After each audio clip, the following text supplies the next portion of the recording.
Acres of Diamonds by Russell H. Conwell, Part 7. 4. His power as orator and preacher.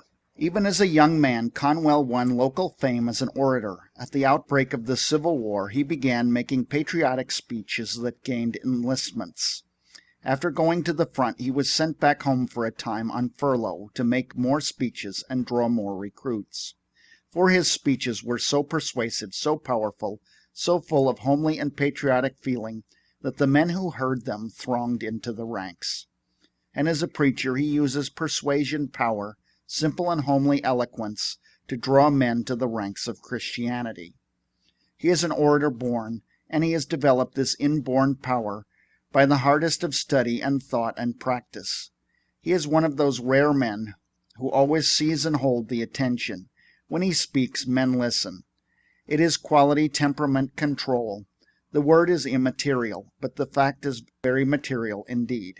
Some quarter of a century ago, Conwell published a little book for students on the study and practice of oratory. That clear-cut articulation is the charm of eloquence, is one of his insisted upon statements, and it well illustrates his lifelong practice of the man himself. For every word as he talks can be heard in every part of a large building, yet he always speaks without apparent effort. He avoids elocution. His voice is soft-pitched and never breaks, even now when he is over 70, because as he explains it, he always speaks in his natural voice. There is never a straining after effect. A speaker must possess a large-hearted regard for the welfare of his audience, he writes, and here again we see Conwell explaining Conwellism. Enthusiasm invites enthusiasm is another of his points of importance, and one understands that it is by deliberate purpose and not by chance that he tries with such tremendous effort to put enthusiasm into the hearers with every sermon and every lecture that he delivers. It is easy to raise a laugh, but dangerous, for it is the greatest test of an orator's control of his audience to be able to land them again on solid earth of sober thinking. I have known him, at the very end of a sermon, to have a ripple of laughter sweep over the entire congregation, and then in a moment he has every individual under his control listening soberly to his words. He never fears to use humor, and it is always very simple and obvious and effective. With him, even a very simple pun may be used, not only without taking away from the strength of what he is saying, but with a vivid increase of impressiveness. And when he says something funny, it is such a delightful and confidential way, with such a genial, quiet, infectious humorousness that his audience is captivated, and they never think that he is telling something funny of his own. It seems, such is the skill of the man, that he is just letting them know of something humorous, that they can enjoy it with him. Be absolutely truthful and scrupulously clear, he writes, and with delightful, terse common sense, he says, use illustrations that illustrate. And never did an orator live up to this injunction more than does Conwell himself. Nothing is more surprising, nothing is more interesting than the way in which he makes use of illustrations of the impressions and incidences of his long and varied life. And whatever it is, it has direct and instant bearing upon the progress of his discourse. He will refer to something that he heard a child say in a train yesterday. In a few minutes he will speak of something that he saw, or someone whom he met last month or last year or 10 years ago in Ohio, in California, in London, in Paris, in New York, in Bombay. And each memory, each illustration, is a hammer with which he drives home a truth.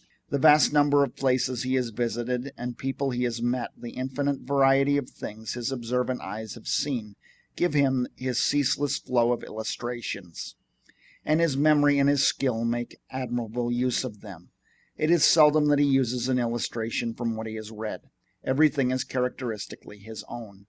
Henry M. Stanley, who knew him well, referred to him as that double-sided Yankee who could see at a glance all that there is and all there ever was. And never was there a man who supplements with personal reminiscence the place or the person that has figured in the illustration. When he illustrates with a story of the discovery of California gold at Sutter's, He almost parenthetically remarks, "I delivered this lecture on that very spot a few years ago, that is, in the town that arose on that very spot."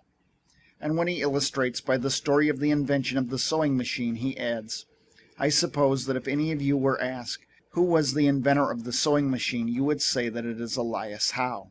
But that would be a mistake. I was with Elias Howe in the Civil War, and he often used to tell me how he had tried for 14 years to invent the sewing machine, and then his wife, feeling that something really had to be done, invented it in a couple hours."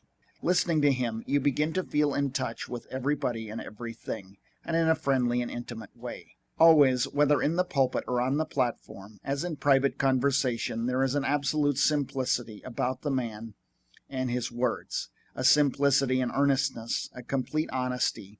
And when he sits down in his book on oratory, no man has the right to use words carelessly. He stands for that respect for word craftsmanship that every successful speaker or writer must feel. "Be intensely in earnest," he writes. And in writing this, he sets down a prime principle not only of his oratory but of his life. A young minister told me that Dr. Conwell once said to him with deep feeling, "Always remember as you preach that you are striving to save at least one soul with every sermon." And to one of his close friends, Dr. Conwell said, in one of his self-revealing conversations, "I feel whenever I preach that there is always one person in the congregation to whom, in all probability, I shall never preach again, and therefore I feel that I must exert my utmost power in that last chance." And in this, even if this were all, one sees why each sermon is so impressive, and why his energy never lags. Always with him is the feeling that he is in this world to do all the good he possibly can do. Not a moment, not an opportunity must be lost.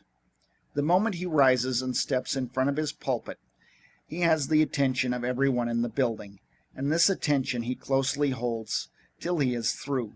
Yet it is never by a striking effort that attention is gained, except in so far that his utter simplicity is striking. I want to preach so simply that you will not think of it as preaching, but you will think of it as listening to a friend. I remember him saying one Sunday morning as he began his sermon, and then he went on, just as such homely, kindly, friendly words promised, and how efficiently. He believes that everything should be put as to be understood by all, and this belief applies not only to his preaching, but to the reading of the Bible, whose description he not only visualizes to himself, but makes vividly clear to his hearers, and often makes fascination in result. For example, he is reading the 10th chapter of 1 Samuel. He begins, "Thou shalt meet the company of prophets." Singers, it should be translated, he puts in, lifting his eyes from the page and looking out over his people. Then he goes on, taking this change as a matter of course. "Thou shalt meet a company of singers coming down from the high place." Whereupon he again interrupts himself, and in irresistible explanatory aside, which instantly raises the desired picture in the mind of everyone, he says, "That means from the little old church on the hill, you know." And how plain and clear and real and interesting, most of all interesting, it is from this moment.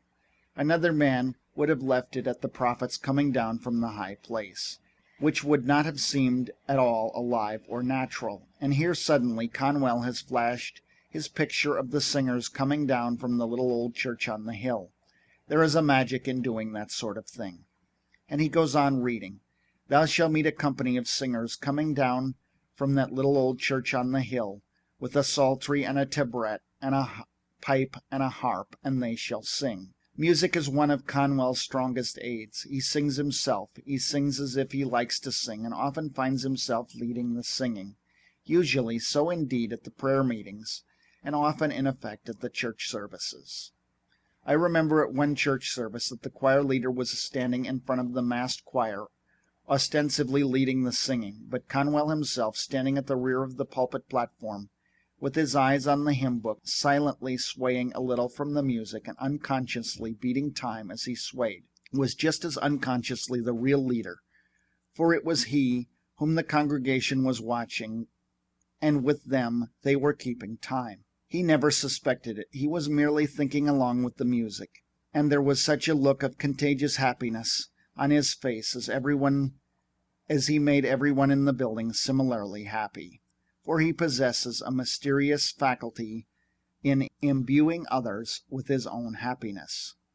Not only singers, but the modern equivalent of psaltery and tabret and cymbals all have their place in Dr. Conwell's scheme of a church service, for there may be a piano, and there may even be a trombone, and there is a giant organ to help the voices, and at times there are chiming bells. His musical taste seems to tend toward the thunderous, or perhaps that is how he knows that there are times when people like to hear thunderous and are moved by it, and how the choir themselves like it. They occupy a great curving space behind the pulpit and put their hearts into song, and as the congregation disperses and the choir filters down, sometimes they are still singing, and some of them continue to sing as they go slowly out toward the doors. They are happy. Conwell himself is happy. All the congregation is happy. He makes everybody feel happy in coming to church. He makes the church attractive, just as Howells was so long ago told that he did in Lexington.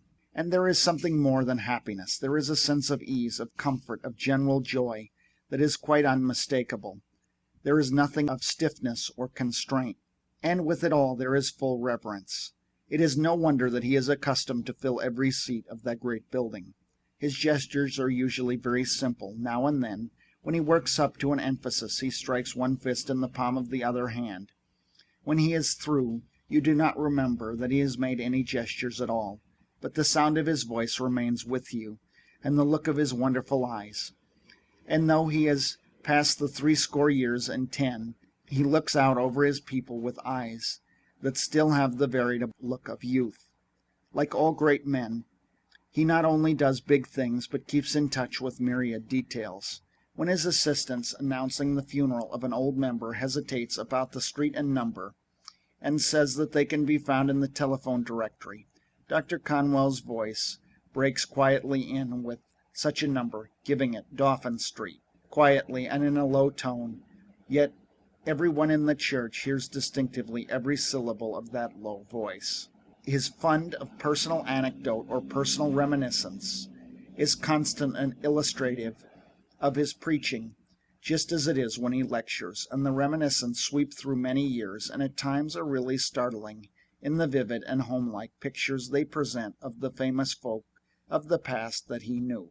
One Sunday evening, he made an almost casual reference to the one time he first met Garfield, then a candidate for the presidency. I asked Major McKinley, who I had met in Washington and whose home was in northern Ohio, as was that of Mr. Garfield, to go with me to Mr. Garfield's home and introduce me. When we got there, a neighbor had to find him. Jim, he called. You see, Garfield was just plain old Jim to his neighbors. It's hard to recognize a hero over your back fence. He paused a moment for the appreciative ripple to subside, and went on. We three talked together. What a rare talking it must have been, McKinley, Garfield, and Conwell. We talked together, and after a while we got to the subject of hymns, and those two great men both told me of how deeply they loved the old hymn, the old-time religion. Garfield especially loved it. So he told us, because the good old man who brought him up as a boy and to whom he owed such gratitude used to sing it at the pasture bars outside of the boys' window every morning. And young Jim knew, whenever he heard that old tune, that it meant it was time for him to get up. He said that he had heard the best concerts and the finest operas in the world, but had never heard anything he loved as he still loved the old-time religion. I forgot what a reason there was for McKinley's especially liking it, but he, as Garfield, liked it immensely. What followed was a striking example of Conwell's intentness on losing no chance to fix an impression in the hearer's mind. And at the same time, it was really an astounding proof of his power to move and sway, for a new expression came over his face, and he said, as if the idea had only at that moment occurred to him, as it most probably had, I think it's in our hymnal. And in a moment he announced the number, and the great organ struck, and every person in the great church, every man, woman, and child, joined in the swinging rhythm of verse after verse. as they could never tire of the old-time religion. It is a simple melody, more than a single line of almost monotone music. It was good enough for mother, and it's good enough for me. It was good enough on the fiery furnace, and it's good enough for me. Thus it went on, with never wearying iteration, each time with the refrain more and more rhythmic and swaying. The old-time religion, the old-time religion, the old-time religion, it's good enough for me. That it was good enough for the Hebrew children, that it was good enough for Paul and Silas, that it will help you when you're dying, and it will show you the way to heaven. All these and still other lines were sung with a sort of wailing softness, a curious monotone, a depth of earnestness. And the man who had worked this miracle of control by evoking out of the past his memory of a meeting with two of the vanished great ones of the earth, stood before his people, leading them, singing with them, his eyes aglow with an inward light. His magic had suddenly set them upon the spirit of the old camp meeting days, the days of pioneering and hardship when religion meant so much to everybody, and even those who knew nothing of such things felt them, even if but vaguely. Every heart was moved and touched, and every old tune will sing in the memory of all who heard it and sung it as long as they live. End of part 7.